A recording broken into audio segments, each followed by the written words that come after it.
अस्सलाम वालेकुम व्यूअर्स, आप ये जो प्लांट देख रहे हैं वो पाचुलिका का प्लांट है। और पाचुलिका और वो तमाम प्लांट्स जो सर्दियों में डोरमेंसी में जाने वाले हैं, इनको सेव करने का टाइम आ गया है। तो डोरमेंसी का महीना, अगले महीने डोरमेंसी का सीज़न शुरू हो जाएगा। और हमारे यहाँ जो डोरमेंसी पाचुलिका की होती है वो नवंबर तक चलते हैं ये, और नवंबर के बाद वो डोरमेंसी इनकी शुरू होती है। तो लेकिन हम सेव करने के लिए सितंबर और अक्टूबर में तैयारी शुरू करते हैं, ताकि पौधा डोरमेंसी के दौरान मर ना जाए। तो प्री डोरमेंसी जो सेविंग के लिए जो एहतियातें की जाती हैं वो ये होती हैं कि सबसे पहले प्लांट को अच्छी तरह से फर्टिलाइज़ कर लिया जाता है और तंदुरुस्त तवाना बना लिया जाता है प्लांट को, क्योंकि 3 महीने और 2.5 महीने तक उसने कुछ भी खाना पीना नहीं है। सर्दियों के दौरान, जब सर्दियाँ जनवरी और दिसंबर में जब शुरू होती हैं सर्दियाँ, तो फुल डोरमेंसी की हालत में ये होता है।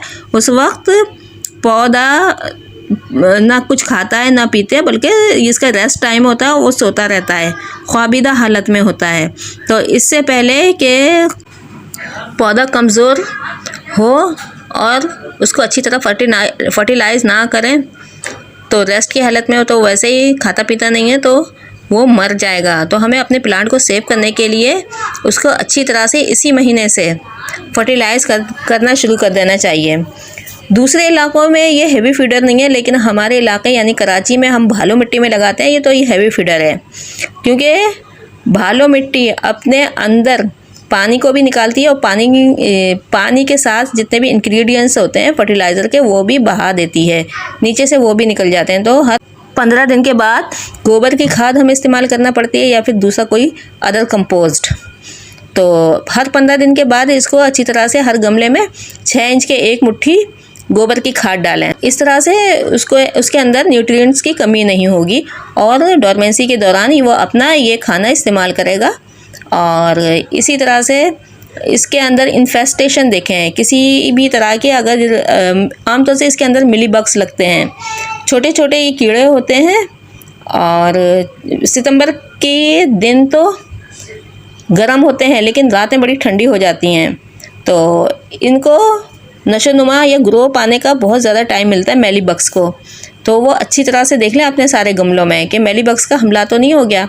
अगर मेली बग्स का हमला हो गया होगा तो और डोरमेंसी में भी ये मेली बग्स इनके ऊपर रहेंगे, तो इनका, या कहना चाहिए इसका रस चूसते रहेंगे, और पौधा ज़िंदा नहीं रह सकेगा डोरमेंसी के दौरान।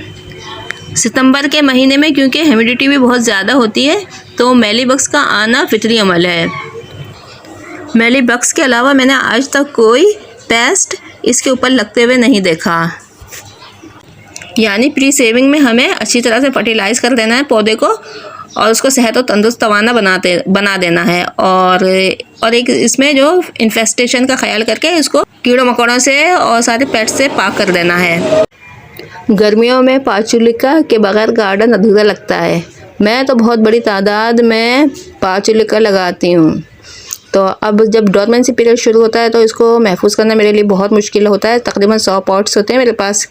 तो डोरमेंसी शुरू होने से पहले ही मैं सारे जितने भी कलर्स के मेरे पास फूल होते हैं, उन सब की ब्रांचेस को जमा करके 1 या 2 या 3 गमलों में लगा देती हूँ। सितंबर में मैंने लगा लिए हैं, इन गमलों में मैंने महफूज कर लिए हैं, और इस तरह से मैंने ब्रांचेस दूसरे गमलों में से काट के इनमें लगा दी थी, और एक पानी की बोतल में भी मैंने इसको महफूज किया है।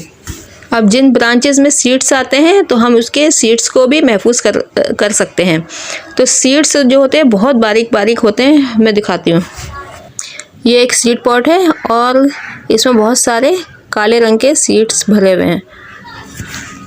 ये काले काले 1 नुक्ते से भी ज़्यादा छोटे होते हैं। इनको किसी शीशे के जार में महफूज करें, और आइंदा फरवरी के महीने में ये सॉइल के ऊपर आप स्प्रिंकल कर दें, पानी डाल दें, तो नए प्लांट्स निकल आएंगे। सर्दियों में इसको रूट रॉटिंग से बचाना होगा। किसी भी तरह से अगर पानी ज़्यादा हो जाए तो ये रूट्स गल सड़ जाएंगी।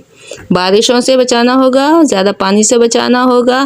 पानी सिर्फ इतना देना है कि सुबह से लेके शाम तक पानी खुश्क हो जाए। अगर 3-4 दिन तक गमले के अंदर पानी पड़ा रहेगा तो रूट्स गल सड़ जाएंगी। तो अब फरवरी के महीने में बहुत ज़्यादा कोहर होती है, पाला पड़ता है, फ्रॉस्ट होती है और ड्यू वगैरह जो होती है, नमी वाली सारी चीज़ें, इससे रूट रॉटिंग शुरू होगी। डॉर्मेंसी के दौरान पौधों को बिल्कुल भी फर्टिलाइज नहीं करना है, वरना पौधे मर जाएंगे। अब जितने भी हाइब्रिड्स आप कटिंग्स लेके रखेंगे तो उस कलर के नहीं खिलेंगे। जैसे ये सफ़ेद फूल है, मैं इसकी कटिंग लेके रखूँगी तो जब फरवरी में लगाऊंगी तो ये चेंज हो जाएगा इस तरह में।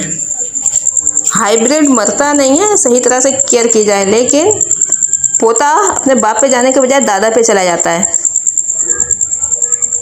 मेरी इस वीडियो से अगर आपकी नॉलेज में इजाफा हुआ है तो मेरे चैनल को लाइक करें, सब्सक्राइब करें, कमेंट करें और शेयर करें। फिर किसी वीडियो में मुलाकात होगी। अल्लाह हाफिज़।